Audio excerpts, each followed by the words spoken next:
How to China, and today we're gonna get some ride hailing. We're gonna get some Uber. No, actually we're not. We're gonna get some DiDi.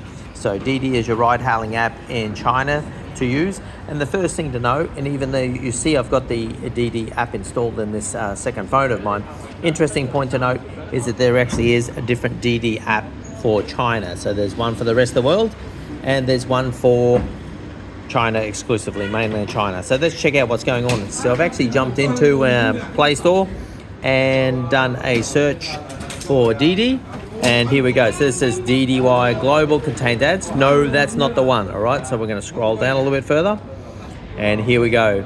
It's already installed. DiDi ride hailing app in China.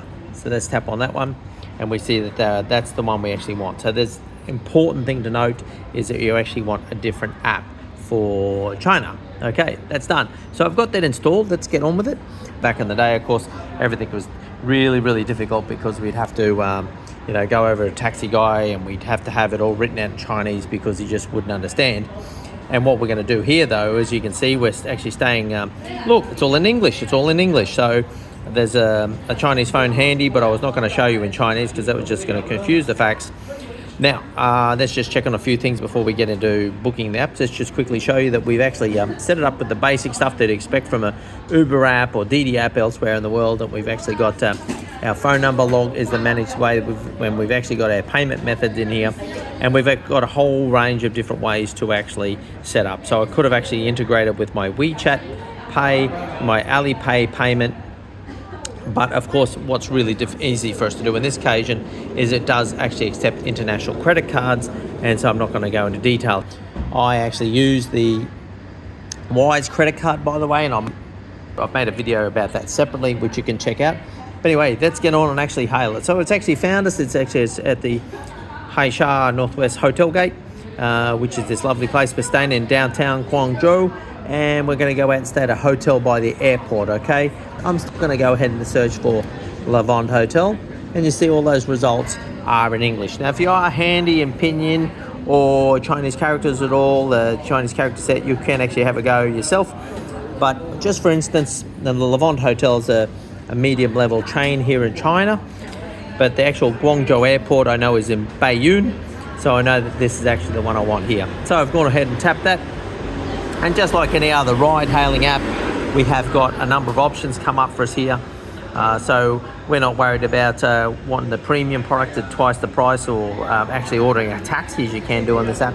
We're just going to go ahead and order the cheapest option. In fact, let's do that, upfront fare.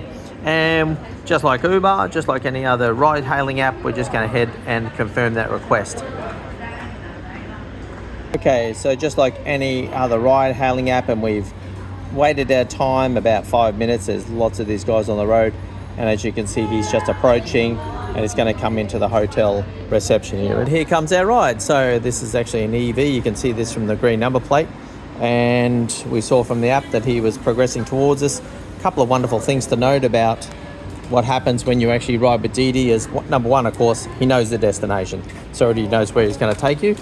Number two is that the prices are really red hot.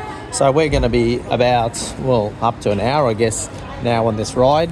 And it's something like 60 RMB, divide that by 5 to get back to an Australian dollar. And that comes back to about $12 Australian for a long ride. We don't even have to talk to this guy if we don't want to. And of course, because these drivers are rated, unlike taxi drivers, there is an obligation to keep their car relatively clean. In comparison to a taxi, I've also seen that they do a much better job of customer service and car quality and drive quality. So let's hit the road.